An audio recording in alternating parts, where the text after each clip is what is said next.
안녕하세요. 오늘 저희는 청취자분께서 보내주신 자료 묶음을 좀 깊이 파고 들어볼까 합니다. 네, 반갑습니다. 천공스승이라는 분의 가르침을 담은 자료 1373 하고 또 그걸 정리한 학습 가이드인데요. 네. 저도 흥미롭게 봤습니다. 이 자료들에서 제시하는 관점들이 좀 독특하더라고요. 특히 영성, 말의 질량 이런 개념들이요. 네, 그렇죠. 그리고 인간과 사람을 나누는 거나 용이라는 상징도 그렇고요. 맞아요. 그래서 오늘 저희 목표는 단순히 내용 요약을 넘어서 그 안에 담긴 어떤 핵심 통찰, 그리고 이게 우리 삶에 던지는 질문들, 이런 걸 좀 발견해 보는 겁니다. 좋습니다. 한번 그 속으로 들어가 보죠. 자, 그럼 이 흥미로운 세계로 함께 들어가 볼까요? 네. 이 자료들은 영성이라는 개념을요, 우리가 보통 생각하는 거랑은 상당히 다르게 접근하고 있어요. 그렇죠. 뭐 신비한 체험이나 초능력 이런 게 아니라 네. 오히려 내 자신을 어떻게 운용하는가, 그리고 우리가 매일 쓰는 말의 힘, 여기에 초점을 맞춘다는 점이 좀 주목할 만하죠. 내 자신과 말. 네, 오늘 이 개념들이 서로 어떻게 막 얽혀 있는지, 그리고 이 관점이 청취자분께 어떤 새로운 생각을 줄 수 있을지 한번 자세히 이야기 나눠보면 좋겠습니다. 네, 좋습니다. 그럼 첫 번째 개념부터 바로 들어가 볼까요? 영성. 네, 영성이죠. 보통 영성하면 뭐랄까, 종교적인 수행이나 명상, 아니면 뭔가 신비로운 능력 이런 걸 떠올리잖아요. 흔히들 그렇게 생각하죠. 근데 이 자료는 영성이 그런 외부에 있는 게 아니다. 바로 내 자신, 이 몸뚱이 자체에 이미 내재된 힘이다. 이렇게 설명하더라고요. 네, 맞습니다. 상당히 파격적인 정의일 수 있어요. 그렇죠. 자료에 따르면 영성은 내 자신, 그러니까 나의 육신과 정신을 어떻게 관리하고 활용하느냐, 거기에 따라서 자연스럽게 발현되거나 혹은 발현되지 못하는 그런 힘이라는 거예요. 아하, 내 안의 가능성이군요. 그렇죠. 신들이 성장해서 영성스러운 사람이 된다 이런 표현도 나오는데 이게 초월적 존재가 된다기보다는 네, 그건 무슨 뜻이죠? 자신의 본성, 그러니까 신성을 바탕으로 사람답게 살아가는 법을 배워나가는 과정, 이걸 의미하는 것 같아요. 아하, 사람답게 사는 거죠? 네, 외부에서 뭘 구하는 게 아니라 내 안의 가능성을 어떻게 실현시키느냐, 그게 관건이라는 거죠. 사람답게 사는 과정이 영성이다. 그럼 우리가 흔히 생각하는 그런 영성 활동들 있잖아요. 뭐 깊은 명상에 들거나 예언을 하거나 뭐 손으로 병을 고친다거나 네네, 그런 것들. 그런 건 이 관점에서는 어떻게 보나요? 자료에선 영성이 아니다 이렇게 딱 선을 긋던데요? 네, 아주 명확하게 이야기하죠. 그런 행위들을 귀신이 재주 부리는 것에 비유하면서 영성과는 거리가 멀다고 딱 잘라 말합니다. 귀신 제주요? 좀 강한 표현이네요. 그렇죠. 심지어 그런 능력이 설령 있다 해도 그게 반드시 영성적인 성장으로 이어지는 건 아니다, 이런 시각이에요. 영성은 그런 특수한 능력이 아니고요. 내 영혼의 본질적인 힘, 입을 통해 나오는 에너지, 특히 말의 질량과 직접적으로 연결된다고 강조해요.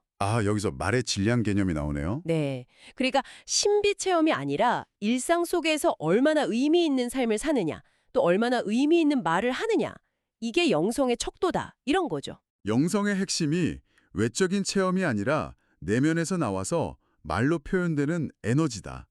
그럼 우리가 하는 말에 질량, 그러니까 어떤 무게나 힘이 있다는 건가요? 네, 맞습니다. 그런 의미로 해석될 수 있죠. 그래서 세상을 움직일 수도 있다. 정확합니다. 이 자료의 관점에서 보면 말은 그냥 의사소통 수단이 아니에요. 그 이상이다. 네.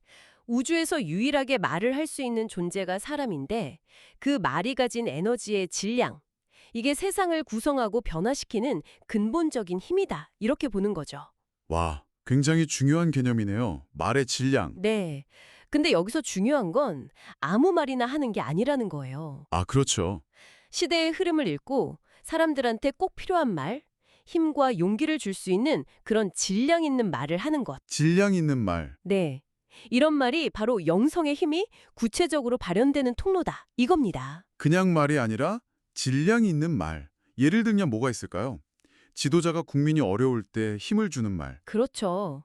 아니면 종교 지도자가 신도들에게 필요한 지혜를 전하는 말, 스승이 제자에게 깊이 있는 가르침을 주는 말, 아하. 이런 것들이 단순한 연설이나 설교가 아니라 영적인 에너지를 전달하는 행위다, 이렇게 보는 거죠. 그 위치와 상황에 맞는 듣는 사람에게 실질적인 도움이나 깨달음을 주는 말. 네, 바로 그겁니다. 대통령 말 한마디가 국가의 방향을 제시하고 국민에게 희망을 줄 수도 있지만 반대로 혼란을 야기할 수도 있잖아요. 그렇죠. 말의 무게가 정말 크죠. 마찬가지로 평범한 사람이라도 진심에서 우러나오는 격려 한마디, 지혜로운 조언 하나가 누군가의 인생을 바꿀 수도 있고요. 이 자료는 이게 바로 인간만이 가진 특권이자 책임이다. 그리고 영성의 힘을 실현하는 방식이다.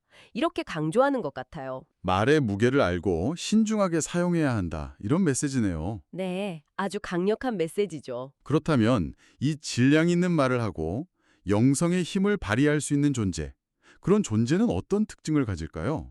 여기서 자료가 인간하고 사람을 구분하던데 이게 참 독특했어요. 아, 네.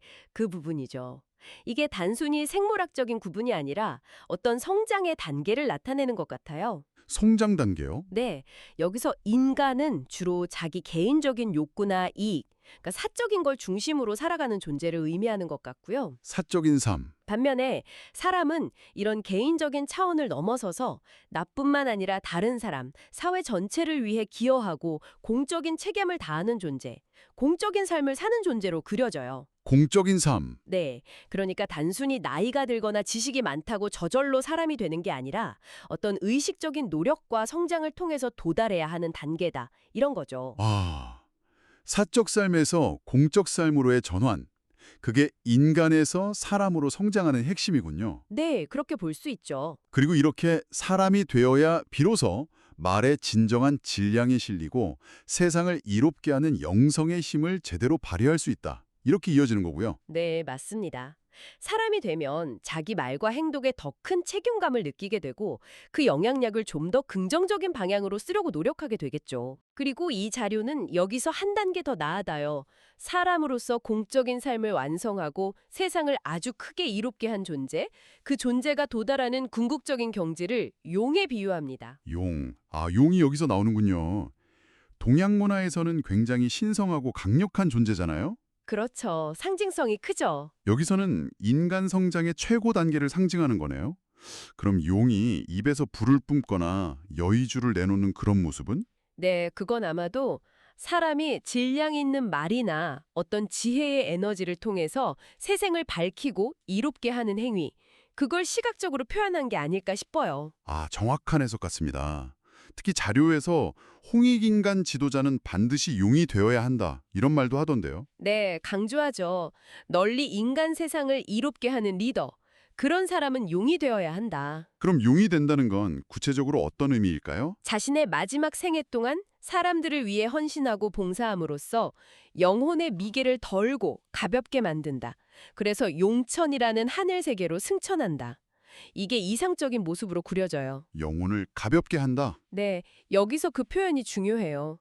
개인적인 욕심이나 집착 같은 걸 버리고 오롯이 공적인 목적에 헌신할 때 가능한 경지다. 이런 의미를 내포하는 거죠. 흥미로운 건 용과 대비되는 존재로 이무기를 언급한다는 점이에요. 맞아요. 이무기 얘기도 나오죠. 용이 될 잠재력은 있는데 결국 승천하지 못하고 땅에 머무는 존재잖아요. 네, 그렇죠. 자료에서는 지식은 많이 쌓았는데 그걸 세상과 사람들을 위해 쓰지 못하고 눈치만 본다. 개인적인 이익이나 안위만 꾀하는 상태. 이걸 이무기에 비유하면서 경고하더라고요. 맞습니다. 찰만큼 찾는데 용으로 변하지 못하고 간만 보고 있다.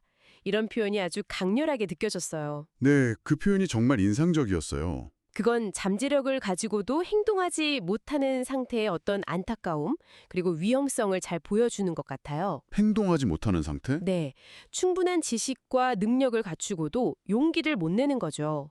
공적인 책임을 다하지 못하고 주변 평가나 이해득실에 얽매여서 주저하는 모습. 그걸 혓바닥 내밀며 간보고 눈치 보는 이모기. 이렇게 묘사하는 거예요. 무섭네요. 이무기가 될 수도 있다는 경고군요. 그렇죠. 결국 이 자료의 관점에서 보면 용과 이무기를 가르는 결정적인 기준은 자신이 가진 것을 얼마나 널리 사람을 이롭게 하는 데 쓰는가. 즉, 공적인 삶을 실천하느냐 마느냐. 여기에 달려있다는 강력한 메시지를 주는 거죠. 그렇군요. 자, 이런 성장의 과정, 인간에서 사람으로 그리고 용으로 나아가려면 지식이 기본 바탕이 된다고 했잖아요.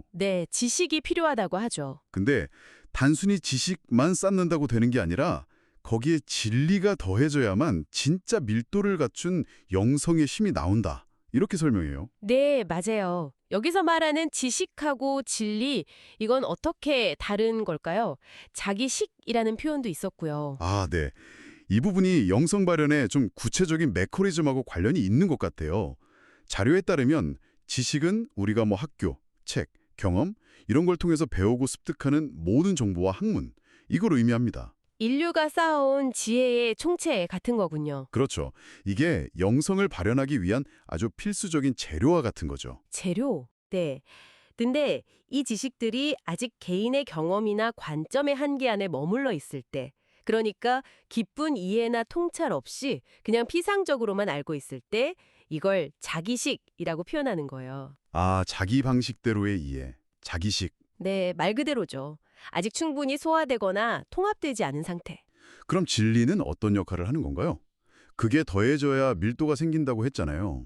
진리는 이런 지식들의 깊이와 밀도를 더해주는 역할을 해요.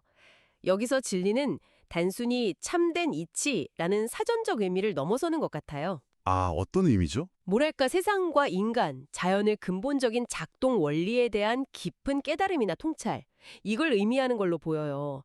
개별적인 지식들을 꿰뚫는 어떤 보편적인 법칙이나 원리 같은 거요. 아하, 지식을 통합하는 더 큰 원리군요. 네, 이 진리가 더해질 때 흩어져 있던 지식들이 비로소 연결되고 통합되면서 강력한 힘, 즉 밀도를 갖게 된다는 거죠. 그게 바로 세상을 움직이는 질량 있는 말의 근원이 되고 진짜 영성의 힘으로 이어진다. 이런 설명이군요. 맞습니다.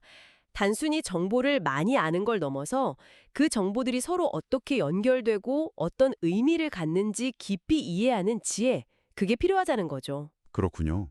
지식이라는 재료에 진리라는 깊이가 더해져야 비로소 단단하고 힘있는 영성으로 성장할 수 있다. 네, 그런 이야기입니다. 그럼 명상은요?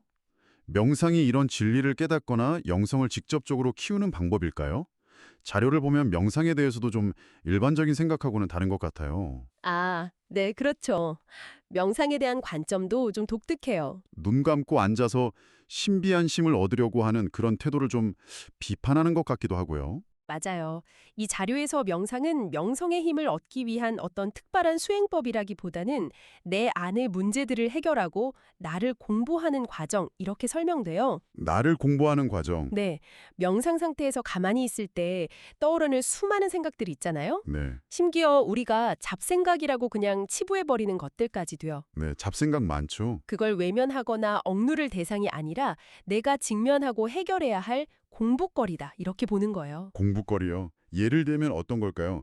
명상 중에 그때 그 친구한테 돈 꿔줬는데 아직 못 받았네? 이런 생각? 네, 그럴 수 있죠. 아니면 어릴 때 엄마한테 억울하게 혼났던 기억 같은 거요? 네, 그런 것들이요. 보통 명상에서는 그런 생각들을 흘려보내거나 없애려고 노력하잖아요. 그렇죠. 생각을 비우려고 하죠. 근데 이 자료의 관점은 좀 달라요. 그런 생각들이 떠오르는 것 자체가 내 안에 아직 해결되지 않은 감정의 찌꺼기나 잘못된 인식, 그러니까 모순이 남아있다는 신호로 보는 거예요. 아, 모순의 신호다. 네. 그래서 그 생각을 외면할 게 아니라 오히려 그 생각과 관련된 나의 감정, 뭐 원망이나 분노, 억울함 같은 거 있잖아요. 네, 그걸 직시하고 그 상황을 새로운 관점에서 이해하고 해석함으로써 풀어내라고 권하는 거죠. 풀어내라고요? 어떻게요? 예를 들어 돈 문제는 그럴 만한 사정이 있었겠지 하고 좀 내려놓거나 자연의 흐름에 맡겨보는 식으로요. 어머니의 꾸중은 나를 걱정하는 마음에서 그러셨겠지 하고 이해하려는 노력을 하는 식으로요. 아, 단순히 생각을 없애는 게 아니라 그 생각의 뿌리를 찾아서 해결하는 내 공부군요. 네, 바로 그겁니다. 이런 과정을 통해서 내면의 원망이나 집착 같은 부정적인 감정들을 정화하고 마음의 짐을 덜어내는 거죠. 그렇게 되면 마음이 가벼워지고 지혜가 열릴 공간이 생긴다. 네, 그렇게 될 때 자연스럽게 영성의 힘도 커진다고 보는 거고요. 와, 명상에 대한 아주 새로운 접근인데요. 그렇죠. 과거에 해결되지 않은 문제들이 내 안의 에너지를 꽉 붙잡고 있어서 지혜가 열리는 걸 방해하고 있다. 이런 시각인 거죠. 따라서 명상은 생각을 통해서 나를 깊이 성찰하고 내면의 모순을 풀어가는 아주 적극적인 정신활동이다. 그리고 이 과정을 통해 얻어지는 마음의 평화와 지혜가 곧 영성의 성장으로 이어진다. 이런 독특한 관점을 제시합니다. 오늘 천공스승의 가르침이라는 자료를 통해서 영성, 말의 질량, 인간에서 사람으로 그리고 용으로 나아가는 성장의 길, 정말 깊이 있는 이야기를 나눈 것 같습니다. 네, 정말 흥미로운 개념들이 많았죠. 영성이 어떤 초월적인 능력이 아니라 내 안의 잠재력, 그리고 내가 하는 말의 힘에 달려 있다는 점, 이게 참 인상 깊었어요. 맞아요. 그리고 개인적인 삶을 넘어서서 사람들을 널리 이롭게 하는 공적인 삶의 중요성을 강조하는 부분도 그렇고요. 네, 뭔가 신비주의보다는 현실 속에서 끊임없이 자기 일을 성찰하고 실천하는 걸 강조하는 점, 그게 이 자료의 핵심 메시지인 것 같아요. 네, 저도 그렇게 생각합니다. 특히 오늘 다룬 모든 개념들 있잖아요.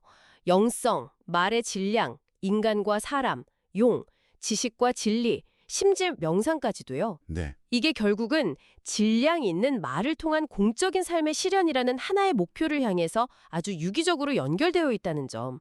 이게 이 자료가 주는 가장 중요한 통찰 중 하나가 아닐까 싶어요. 다 연결되는군요. 그렇죠. 자신의 내면을 지식과 진리로 채우고 성장시키면서 그 힘을 세상을 위해서 의미 있게 사용하는 것. 이게 이 시대의 과제다. 이런 메시지로 읽힙니다. 네, 오늘 저희가 함께 탐구한 내용들이 청취자분께도 영성에 대한 기존의 관념을 좀 넘어서는 새로운 생각의 씨앗을 제공했기를 바랍니다. 네, 그랬으면 좋겠네요. 어쩌면 영성은 멀리 있는 게 아니라 바로 지금 내가 하는 말, 그리고 내가 살아가는 방식 속에 이미 존재하는 건지도 모르겠습니다. 그렇죠. 마지막으로 이 자료들이 우리에게 던지는 근본적인 질문을 다시 한번 생각해 보면 어떨까요? 네, 좋습니다. 청취자분의 말은 지금 어떤 질량을 가지고 있습니까? 여러분이 매일 하는 말들은 여러분 자신과 주변 사람들에게 그리고 더 나아가 우리가 속한 공동체에 어떤 에너지를 불어넣고 있나요?